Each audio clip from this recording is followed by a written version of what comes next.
Good morning, it's Frugal here. As always, I have my coffee because otherwise somebody might just get killed.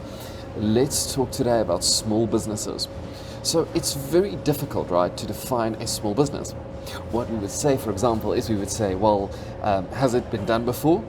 Well, then you probably have a small business or a freelancer.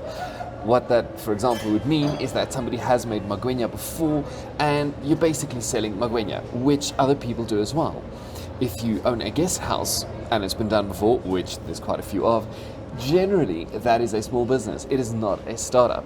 Startups, well, it's never been done before. It is a high level of uncertainty and we don't really know how. When it comes to a small business, there can be a formula that you can follow. So you can say, I'm doing step 1, step 2, step 3, and I know the outcome will be that. With startups, it's not always the case. Small businesses also are not necessarily looking at scaling really, really big. They can be in the tech space, but not necessarily. They can just do physical products as well. So what I suggest, if you've got a small business, make sure that your market is sizable. It doesn't need to be everybody, but just make sure that you can have a couple of clients to sustain yourself.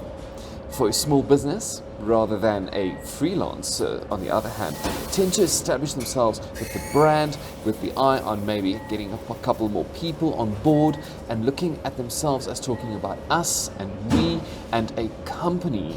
Sometimes registered as a Pty Limited, sometimes as a sole proprietary for the moment, but looking at growing it into something a little bit more sustainable than just a freelancer and yourself. Now that you know a little bit more about small businesses, have a wonderful day and happy investing.